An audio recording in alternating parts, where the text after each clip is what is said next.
लोकसभा निवडणूक कधीही जाहीर होऊ शकते. तत्पूर्वी महायुतीमध्ये सुद्धा आता जागा वाटपासंदर्भात चर्चांना उधाण आलेला आहे. नक्की कोण किती जागांवर लढणार याबाबत आता चर्चा सुरू झालेली आहे.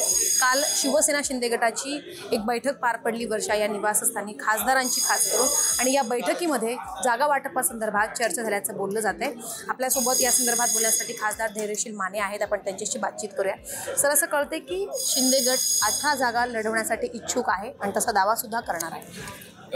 शिंदे गट खरं तर मागच्या वेळी आपण शिंदे गट न म्हणता शिवसेना म्हटलं पाहिजे, कारण शिवसेना हा अधिकृत पक्ष आहे. त्याचा अधिकृत सिम्बॉल शिवसेनेचं सन्माननीय एकनाथजी शिंदे साहेब आणि त्या पक्षाचे हे आता मुख्य नेते आहेत. त्यामुळे शिवसेना ही आता या ठिकाणी संपूर्ण महाराष्ट्रामध्ये 18 जागा हा आमचा क्लेम आहे. याचं कारण मागच्या वेळी आम्ही 18 जागांवर निवडून आलो. शिवसेना ह्या सिम्बॉलवर आणि शिवसेना नावावर आम्हाला लोकांनी त्यामध्ये मतदान केलं. 22 जागा 48 पैकी मागच्या वेळी आम्ही या ठिकाणी लढवल्या होत्या. त्यापैकी 18 मध्ये आम्हाला यश आलं. 18 तर आमच्या आहेतच, पण 22च्या बाबतीत चर्चा झाली पाहिजे अशा पद्धतीची काल या ठिकाणी सर्व खासदारांनी एकत्रपणे भूमिका घेतली. सर, 18 कोणत्या जागा नक्की? आता ज्या ठिकाणी शिवसेनेचे खासदार आहेत, विद्यमान खासदार आहेत, त्याच जागा तुम्ही लढवणार आहात की त्या व्यतिरिक्त इतर जागा तुम्ही त्यांच्यावर दावा करणार? कारण दक्षिण मुंबईमध्ये सध्या शिवसेनेचेच खासदार आहेत अरविंद सावंत.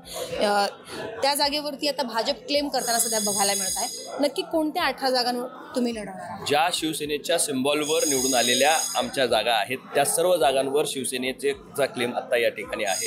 हे करत असताना ज्या त्या मतदारसंघाच्या परिस्थितीप्रमाणे ही मंडळी या ठिकाणी त्याच्यावरचा निर्णय घेते. पण सर, जर तडजोड करायची जर वेळ आली, कारण आता महायुतीमध्ये 3 पक्ष आहेत, इतर ठिकाणी म्हणजे आपण बघितलं तर कुठे भाजपची ताकद आहे, तर कुठे शिवसेनेची, तर कुठे अजित पवार गटाची. तर आता दक्षिण मुंबईवरती जरी शिवसेनेचा जरी खासदार असला तरी सुद्धा तिथे भाजप आपला उमेदवार देण्यासाठी तयारी करत आहे. नाही, प्रत्येक मतदारसंघामध्ये आपापल्या लोकांना या ठिकाणी मोटिवेट करणं हे प्रत्येक पक्षाचं काम असतं. जोपर्यंत इलेक्शनचा फॉर्म्युला सेट होत नाही, पार्लमेंटरी कमिटीच्या बोर्डचे मिटिंग्स त्या ठिकाणी सेट होत नाहीत आणि त्यातनं एक ऑथेंटिक फॉर्म्युला समोर येत नाही, तोपर्यंत ह्या सगळ्या गोष्टी चालत राहतात. ज्यावेळी एकदा फॉर्म्युला सेट होईल त्यावेळी हे सगळे मित्रपक्ष एकत्रपणे कलेक्टिव्हली जो कोणी या ठिकाणी उमेदवार असेल त्या उमेदवाराच्या पाठीशी सामूहिकपणे या ठिकाणी ताकद उभी करतात.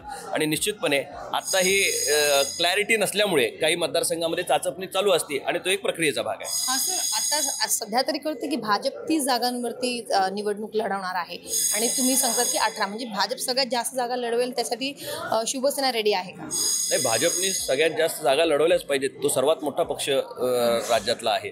त्याच्या बाबतीत कोणाचंच दुमत असायचं कारण नाही. आता त्याच्या खालोखाल शिवसेना हा मोठा पक्ष आहे आणि मग आलेला आमचा नवीन पक्ष मित्रपक्ष राष्ट्रवादी आहे.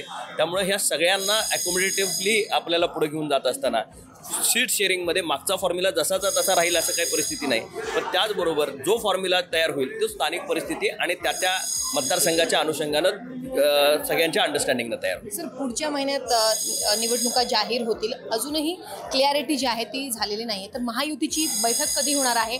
नक्की क्लिअरिटी कधी मिळेल? कारण तुम्हाला प्रचारासाठी सुद्धा तेवढा वेळ मिळाला पाहिजे.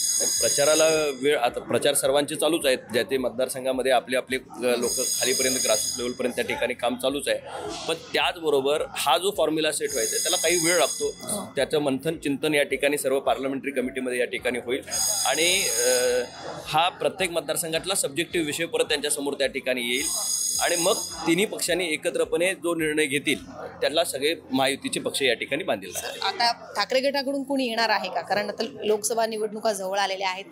तुमचे जे खासदार किंवा आमदार असतील, मंत्री असतील, ते वेळोवेळी दावा करतात की ठाकरे गटाकडून अजून काही इन्कमिंग आहे, आगामी दिवसात पक्षप्रवेश होतील. तर या संदर्भात काय माहिती, काय चर्चा? आता आम्ही जसं जसं पाहतोय तसं नवनवीन डेव्हलपमेंट्स रोज काहीतरी या ठिकाणी येत आहेत आणि अनपेक्षितपणे काही गोष्टी या ठिकाणी समोर येतात आणि पक्षाची नेते मंडळी फार धुरंधर आहेत. त्यांना या ठिकाणी राजकीय परिस्थितीची जाण आहे आणि त्या मतदारसंघामध्ये किंवा महाराष्ट्रावर त्याचा काय परिणाम होईल याची जाण ठेवून निश्चितपणे काही पॉझिटिव्ह निर्णय या ठिकाणी पक्ष घेत असेल तर प्रत्येक पक्ष त्या ठिकाणी इलेक्शनच्या तोंडावर काही चांगले नेते वेगवेगळ्या पक्षांमध्ये जाताना दिसत आहेत आणि परवाच अशोकरावजी चव्हाण साहेबांची ज्या पद्धतीनं स्वागत भाजपमध्ये या ठिकाणी झालं, निश्चितपणे येणाऱ्या काळामध्ये काही नेते, मुख्य नेते आमचे मुख्यमंत्री आहेत आणि त्यांचा आता महाराष्ट्रभर करिश्मा आहे आणि त्यांचा असणारा जुन्या शिवसैनिकांशी सुद्धा असणारा, नव्या आणि जुन्या शिवसैनिकांशी असणारा अप्रोच अतिशय सुंदर आहे. निश्चितपणे त्यांच्या कामाकडे बघून प्रभावित होऊन बरेचसेच आमदार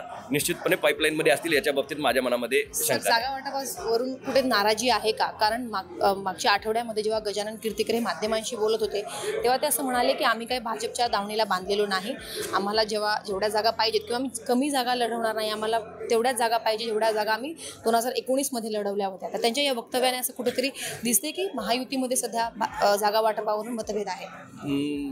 आमचे नेते आहेत कीर्तीकर साहेब आणि त्यांनी त्यांच्या अनुभवातनं काही गोष्टी या ठिकाणी आपल्यासमोर मांडल्या असतील, पण त्यांचा अनुभव आणि आजची परिस्थिती ह्याचा समन्वय घालत निश्चितपणे एका ज्येष्ठ नेत्याने काही सूचना करणं हे या ठिकाणी क्रमप्राप्त आहे आणि पक्षाच्या नेत्यांनी आपल्या नेतृत्वाला काही गोष्टी सांगणं हे या ठिकाणी क्रमप्राप्त आहे. त्यांची कुठली नाराजी नाही, पण आपल्या पक्षाला जास्तीत जास्त जागा मिळाव्यात ही त्याच्या मागची भावना आहे आणि निश्चितपणे लढताना जास्तीत जास्त लोकांना त्याच्यामध्ये ॲकोमोडेटिव्हली या ठिकाणी पुढे नेता यावं ह्या प्रक्रियेतनं त्या ठिकाणी कीर्तीकर साहेबांचं वक्तव्य होतं. पण काल जी बैठक झाली त्यामध्ये कलेक्टिव्हली सर्वच खासदारांनी या ठिकाणी ही भूमिका मांडली की 18 जागा ह्या शिवसेनेच्या बॅनरवरच्या आहेत, पक्षाच्या नावावरती निवडून आलेल्या आहेत, सिम्बॉलवर निवडून आलेल्या आहेत. या जागा आपण लढवल्याच पाहिजेत आणि त्याचबरोबर खालच्या ज्या या ठिकाणी बाकीच्या 4 जागा आहेत याच्या बाबतीत या ठिकाणी पक्ष नेतृत्वानं निर्णय घ्यायचा. नक्की सर, धन्यवाद आमच्याशी बातचीत केल्याबद्दल. तर लोकसभा निवडणूक ही पुढच्या महिन्यामध्ये जाहीर होईल. तत्पूर्वी महायुतीमध्ये जागा वाटपासंदर्भात आता चर्चा सुरू झालेल्या आहेत. काल शिंदे गटाची एक महत्त्वाची बैठक पार पडली.